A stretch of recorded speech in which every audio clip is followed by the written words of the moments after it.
Darkstream, VoxDay, voxday.blogspot.com, and I am pleased to say the author of the now finished Jordanetics, A Journey into the Mind of Humanity's Greatest Thinker. I'm sorry I haven't been doing Darkstream the last couple of days. I've been a little busy, as you're probably aware. We've had the book on pre-order. We've had the book on pre-order for a while. Apparently the audio is screwy. Mic problem. Okay, hang on. Let me see, let me see what I can do here. Okay. I think it might be going to the wrong channel, so hang on a second here. We'll check our sound. Managing the audio devices. Recording.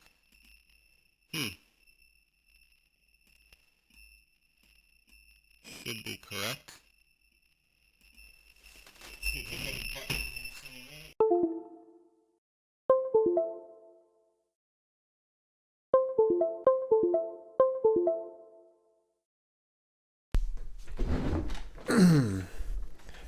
Seems to be going in and out.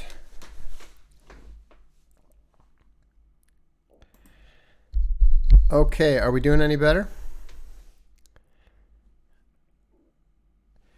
Yeah, it looks like...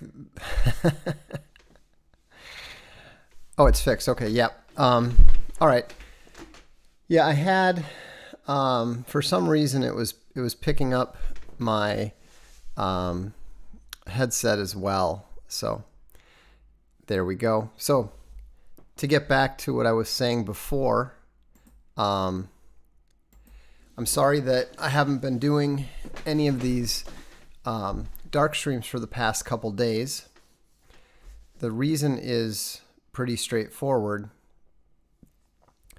I've been finishing Jordanetics, putting the final touches on the book, making sure that the proofreading was all done, and so forth. And so if you have not seen it yet, this is what the cover looks like.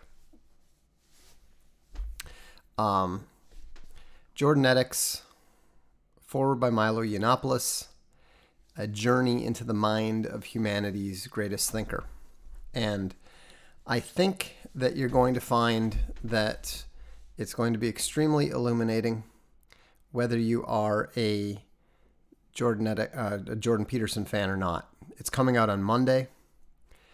We talked about it a little bit on the Alex Jones show this afternoon, and it's going to be very, very interesting to see what the reaction of some of his fans is going to be, considering what their fan has been,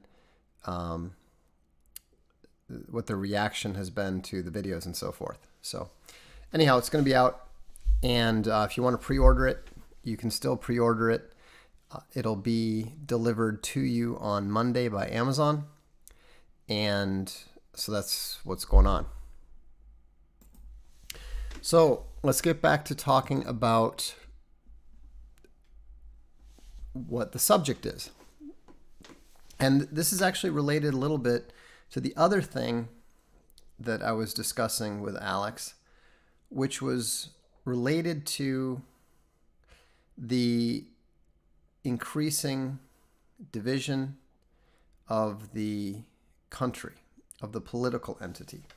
Because I think what we're seeing here is that even avowed civic nationalists like Donald Trump and like Alex Jones are beginning to understand that their entire perspective, their entire worldview of the country and the way that the system operates is incorrect and outdated.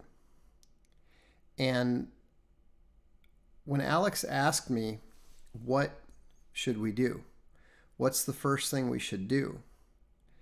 What I told him was that everybody on the right needs to revisit their core assumptions. They need to revisit whether the ideals that they hold are actually relevant or applicable to today. And so it was interesting. Somebody commented on the blog about the difference between my reaction to the video that Alex and his guest host were showing. And it was a video of an Asian woman leading a bunch of Asian kids, at least some of whom were second-generation immigrants. They were Asians who have just come from Cambodia. Another one had come from Vietnam. And what they were doing is they were being taught to react negatively to these pictures of what was being billed as white people. And what I noticed was that most of the white people being shown, with the exception of Donald Trump, they were Jews. They were showing pictures of Harvey Weinstein. They were showing pictures of Woody Allen. And of course, these young girls were reacting badly to these ugly old men. Not a surprise. But the subtext that I think Alex and his guest had originally missed, and what I pointed out to them, is that what we were actually seeing was not what the civic nationalists see. The civic nationalist looks at that and they see the left attempting to create division between Americans. But that's not what it is. What it is it is the exhibition of the ongoing rivalry between the Asian population, specifically the Chinese population, and the Jewish population. Okay? Whites are terrified of speaking the truth about the fact that a very small minority has a disproportionate amount of wealth and influence. They don't have as much power as direct power as the anti-Semitic obsessive types tend to imagine. All right. What they have is influence, and there's a very significant difference there. I'm not a big fan of George Martin, but there is a very interesting lesson with regards to the difference between power and influence, and he makes it very, very clear. And it's a scene that between Littlefinger and Queen Cersei. And Littlefinger has manipulated people, and he's got tremendous influence. He's got tremendous influence all throughout the kingdom.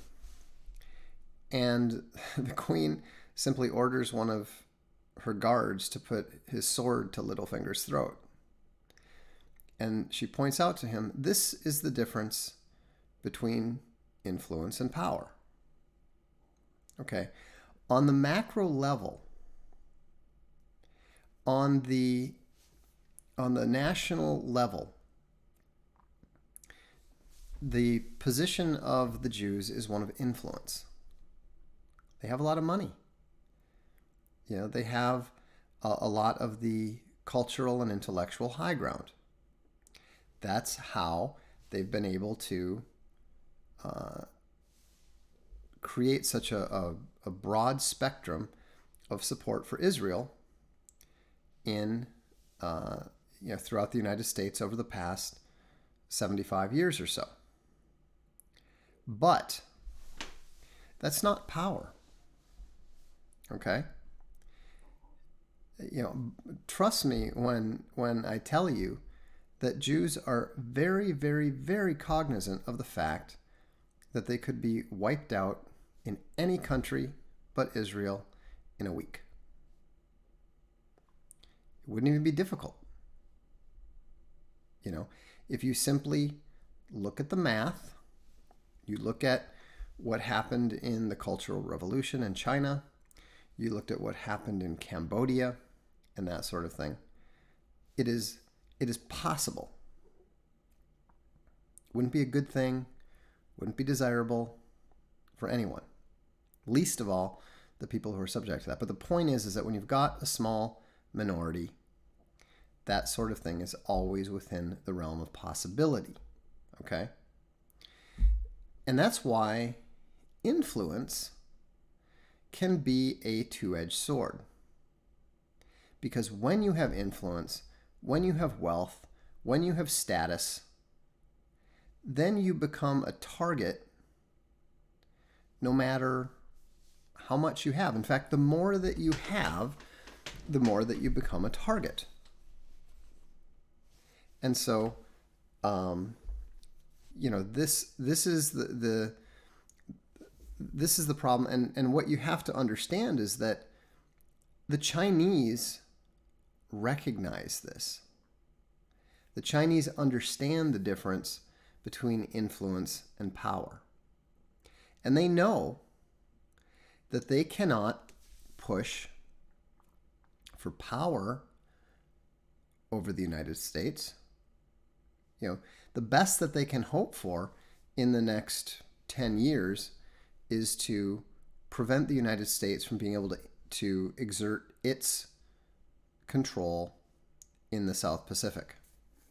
That's the primary Chinese goal. But they can strive for influence in the United States.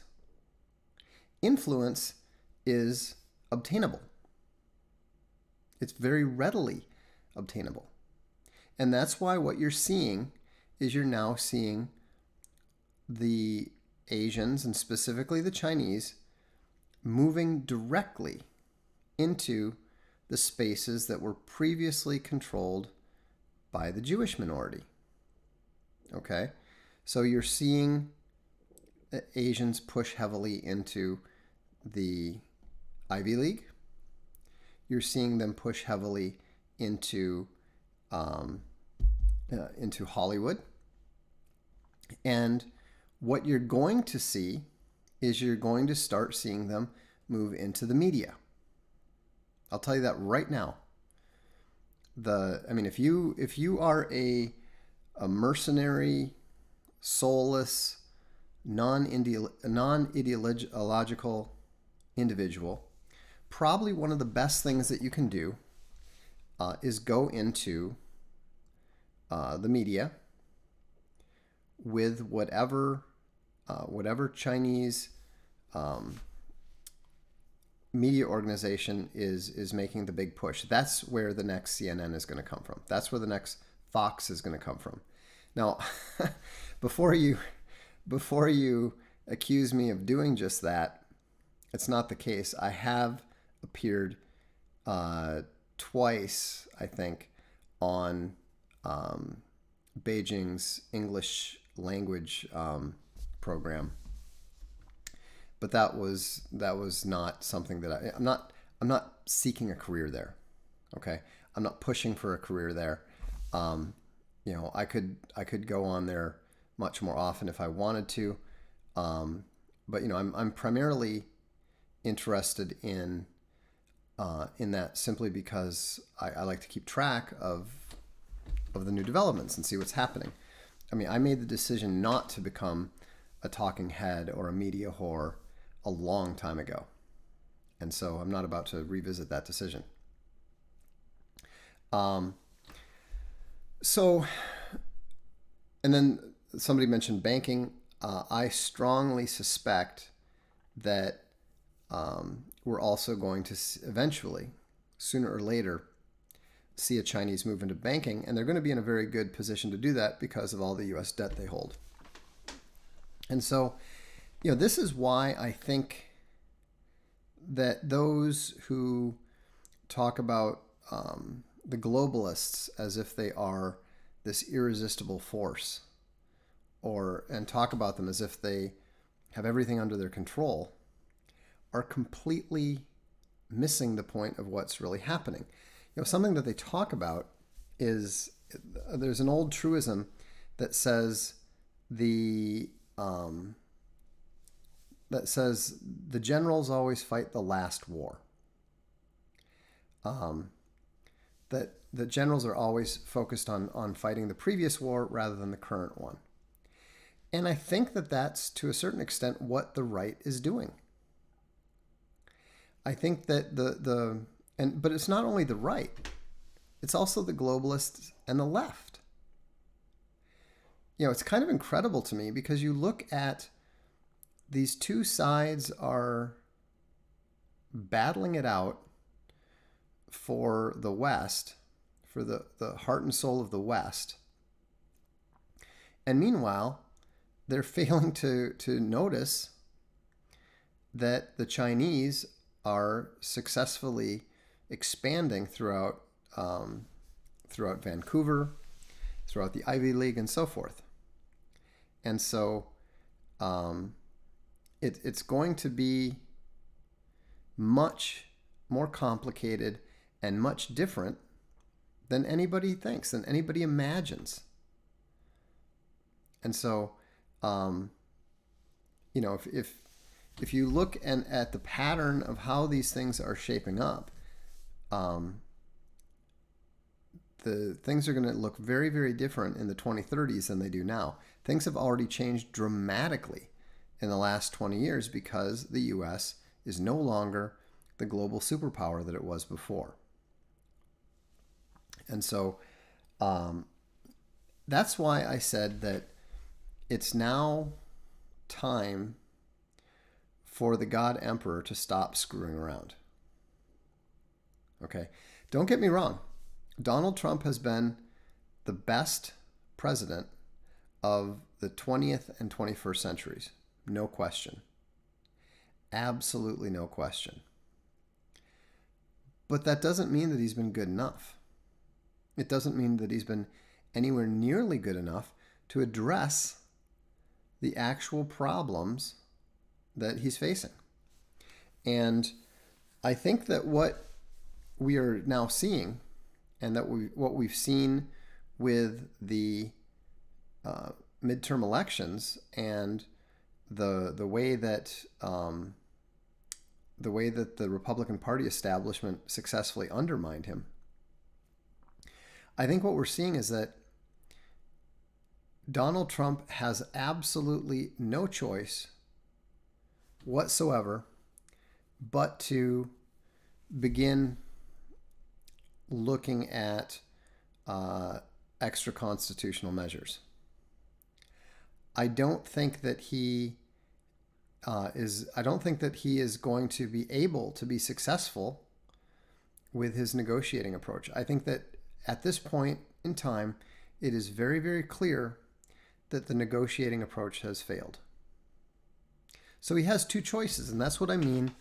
That's what I mean by it's decision time. He can do what Reagan did. He can talk a good game. He can try to seek for a win at the edges here and there. He can make whatever reasonable attempt to work within the system and repair the system that he can, or he's going to have to take the gloves off. And I don't know what taking the gloves off means. I don't have any idea what is. I'm not the president. I have no idea what powers, specific powers he has. I have no idea exactly where the line is drawn between constitutional court approved executive actions and non-approved executive actions. I don't know. I'm not a lawyer. I'm not a specialist in constitutional law so I have absolutely no idea. All I know is that simply operating through the traditional negotiate with Congress and hope that the Supreme Court and the lower courts don't interfere with your agenda is not going to permit Trump to do what he absolutely is going to need to do if he is going to prevent the United States from breaking apart. It's that simple. Now, I'm not saying that I believe Trump will do that. I don't know. It's very difficult to imagine that he's going to do that because he is by nature a negotiator. On the other hand, he has demonstrated his ability to think and operate outside the box as well. I mean, at the end of the day, this is the challenge that faces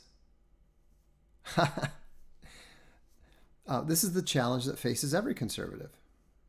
Do you do what is approved or do you do what is right? This is funny. Please say your wishes, even if they are illegal. Let's not beat around the bush. Yeah, why don't you run back to the FBI or something and and tell them that it didn't work, okay? I am not going to publicly advocate anything illegal. I am not telling anyone to do anything whatsoever. I'm a historian. I'm an intellectual. I am interested in writing the history of these times. I am not at all interested in attempting to guide events. I have no interest in it whatsoever. If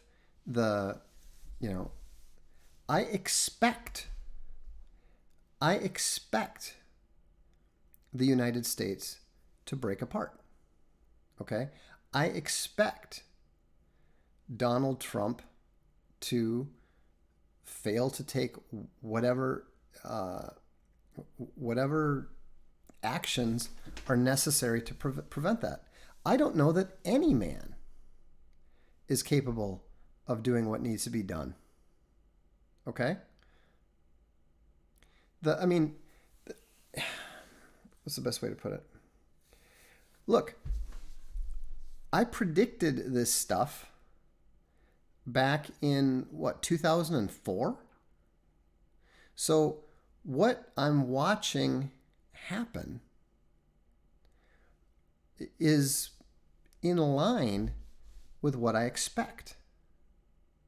It's in line with the natural progression of events, in line with historical trends and patterns for initially the end of the United States Empire, which we are already seeing beginning to end. And when an empire begins to retract, it eventually collapses. Okay? The thing is that all this talk about, like, for example, somebody says, Dinesh D'Souza has exposed himself as a gatekeeper when he said that Trump has lost the election because he did not speak softer about illegal immigrants. That whole line of thought is entirely irrelevant. It no more matters anymore what anybody says about illegal immigrants versus legal immigrants. That whole, the problem isn't the immigration, the problem is the legality. No, the problem is the immigration.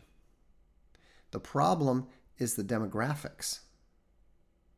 The problem is the way in which empires grow, expand, and die. Right? Grow, expand, retract, and die. That is normal. That's how it works. And so, you have to understand, I am not sitting here ranting and raving about how this process has to be stopped. I am saying I don't know that it can be. I don't believe that it can be. And it's not Donald Trump's fault. It's not Nancy Pelosi's fault. It's not your fault. It's not my fault. These consequences were established back in 1950 to 1965. And so the important thing, like somebody just said here, the only question is whether or not we can salvage our culture out of the fall. That's what I'm interested in doing.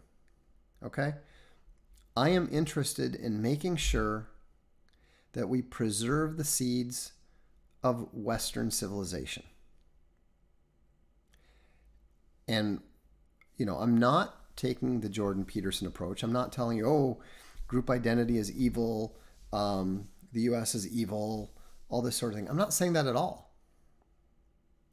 But I'm saying that our predecessors made some bad choices, some very bad choices. And so the fate of the empire is almost certainly already dictated. And the fact that you might not have noticed this was a problem until last year, until 4 years ago, until 2 weeks ago, whatever it is, it doesn't matter. That doesn't make it something that just happened. That doesn't make it something that is anybody's fault who is, under the age of 40. Ben says, this is all profoundly depressing. Didn't have to be like this. I don't think that's true. I don't find it depressing. I mean, I agree, it didn't have to be like this. It shouldn't have been like this. I'm not angry about the United States. That die was cast a long time ago. But I am more irritated about what has happened recently in Europe, because that's just so ridiculous, so obnoxious, and so unnecessary.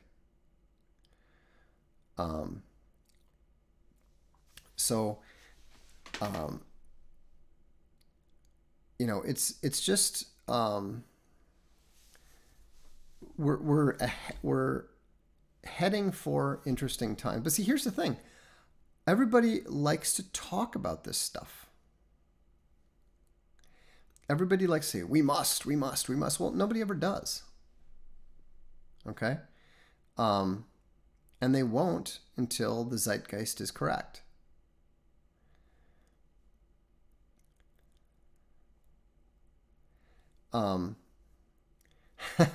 Okay, fair enough. A bloody Bosnian-type conflict raging across the entire continental U.S. is a little depressing. Sure, but it's going to be, it's going to be. It's not going to be bad everywhere. It's not going to be. And the thing is, there is always hope. There is always hope. Things have been far worse than it is now, or even than it will be after the U.S. begins to break apart. Remember, the Civil War only lasted 4 years. World War II only lasted what? In Europe, it only lasted 5 years, 1939 to 1944.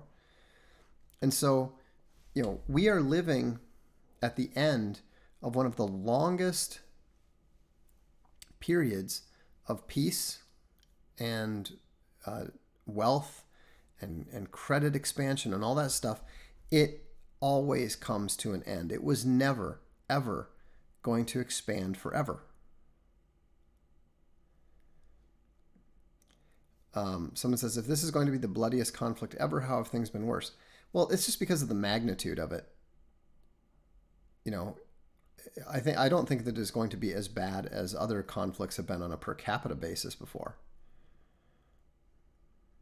So, don't worry, as Vox says in faraway Italy. Yeah, you know what? Tough. Some of us were smart enough to see this coming 30 years ago. Okay? I mean, you know, you have to understand, I have been talking to people about this for 30 years. And you know what I've gotten for it? For most of that 30 years? I get people telling me that I'm stupid. I get people telling me that I'm crazy. And I had lots of people telling me, well, if you don't like it, you just ought to leave. So I did. I didn't like it. So I left. You know? And so, you know, it's you know, the thing that you have to keep in mind is that societies get, for the most part, the fate they deserve. Almost all of you are guilty of supporting at least some aspects of the situation that you are now. And I say that in the full knowledge that I do too. You know, I used to be a civic nationalist. I used to think that immigration was was good for the economy. James says, and now you're getting probably the same kind of person making a sly accusation of hypocrisy. Oh, I get that all the time. I mean, you know, I get that all the time. But, you know, I mean, not that I'm a prophet, but, you know, the whole, like they say, a prophet is without honor in his own town. You know, you don't get any points for being right about this stuff. You don't get any points for putting your money and putting your life and putting your family where your mouth is. You know, I like Kate's statement. I want to kick me of 5 years ago. Well, you know, 5 years from now, I'm sure there's going to be a lot of people who will say the same thing about the positions they're espousing now. But again, this is not a black pill. There is always hope. There is always the chance for making tomorrow better than today. But what you can't do is continue to lie to yourself.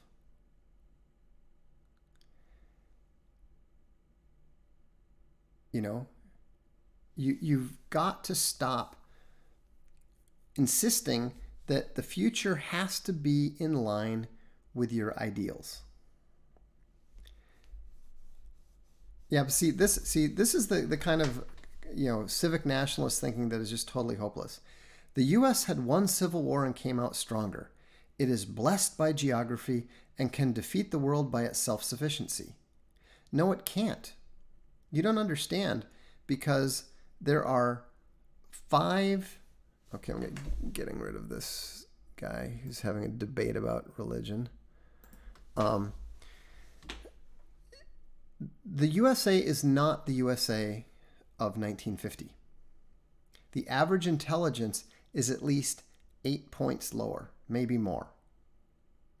There is no longer a generally moral Christian population. There is I went over this with 5 different points. The U.S. no longer has the dominant industrial infrastructure, the only non-destroyed industrial infrastructure in the world. And so, to think that the success of the United States from 1940 to 1950 means that the United States is in a similar position now is just not true. And so there's absolutely no way that the U.S. is going to be able to cling to its position as the one global superpower. It may not even be the first among the regional powers within 10 years. I mean, it's true that America is not great because America is not good. But more importantly, America is not even America anymore. That's what you have to understand. So, anyhow, but like I said, don't get depressed. Don't get upset. Just start focusing on what is true and what is not. All right? Every single person that you manage to convince to begin seeing the truth for themselves and to start speaking the truth rather than repeating the lies is a victory. Every single one. Gideon only needed 300. Jesus Christ only needed, 12, but really it was 11. Judas did not help so much. So the point is, speak the truth, seek the truth, and refuse to accept the lies. And so, if you want your country back, then you need to take it back. See, but this is the thing. But what can we do? What about me? You have to figure it out. Nobody can tell you what to do. If you want to, start talking and making plans, then you'll get arrested. Then you can talk about your plans in jail. So, what I would focus on is I would focus on getting married. I would focus on having children. And I would focus on making sure that there is another generation that you can teach the truth to.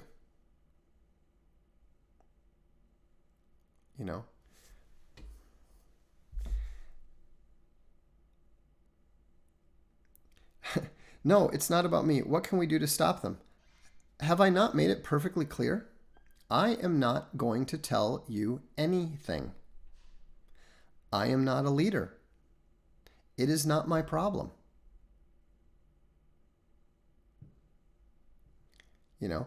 There's all kinds of options. You can, like somebody said, start learning Chinese and make yourself useful to that regional power. You can learn Russian. You can, there's any number of options. I can't tell you what to do. So, but what you can't do is you can't stop hiding from the truth. You can't continue to hide from reality. No, we don't need a Hitler-like leader. Hitler was a complete disaster. Happy Housewife says, Poland is looking so good right now. No, Poland doesn't need people like you. People like you are part of the problem. Poland needs Poles.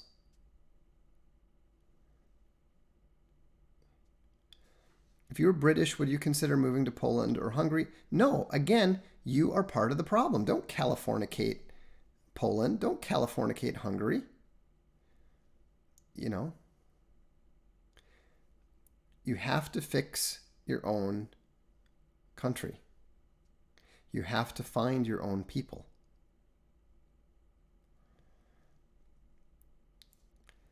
You know, and so, I mean, I think that what you'll find is that the single most important thing that you can do is get married and have children. Anything else that you do is going to ultimately be irrelevant if you don't do that. You know, more running away isn't going to help. You know, Americans have already run away from everywhere. And so, there's a time, there's a time to run and there's a time not to. Okay? 20 years ago was fine. Now, not so much. Because you will simply be an immigrant wherever it is that you go. You'll be part of the problem.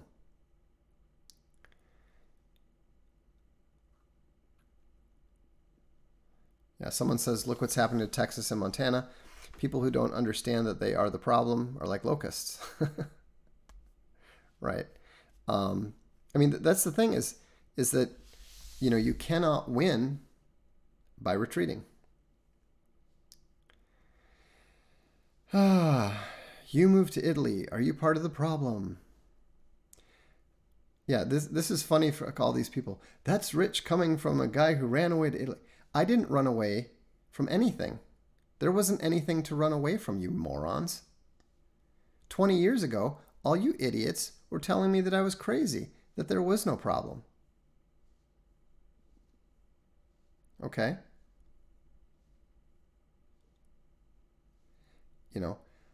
I can assure you, I am not viewed as an American by anyone over here.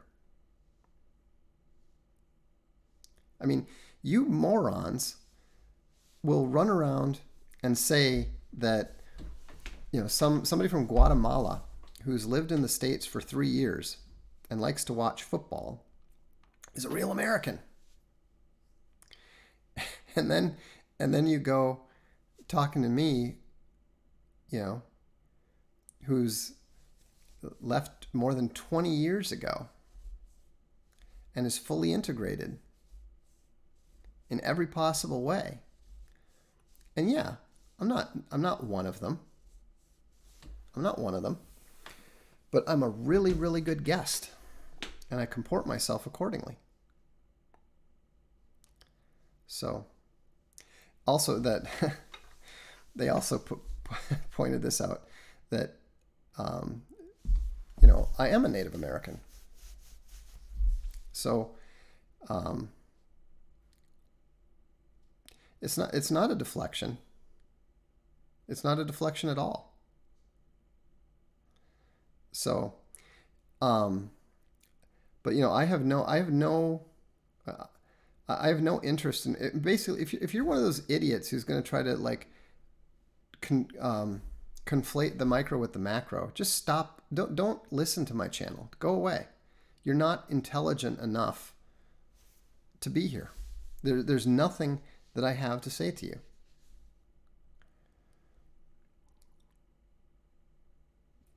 So, anyhow, the important thing is change is coming. And the more that you accept that, the more that you understand that, the easier it will be for you to not be depressed about it. So,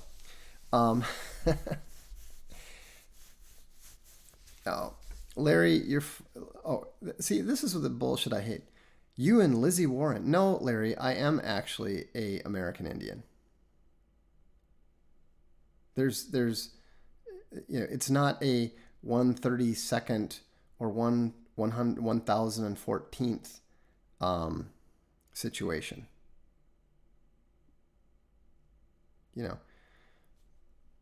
Ridiculous. Anyhow, well, thanks for tuning in tonight. And like I said, we will see what the God Emperor decides. He has surprised us before. He may surprise us again. So, have faith, have hope, and do what you can. That's all you could ever do. That's all anyone throughout history could ever do. So, have a good evening. Remember, Jordanetics comes out on Monday. I'll remind you a couple more times, I'm sure. But we'll look forward to seeing you at the next Darkstream. Have a good evening.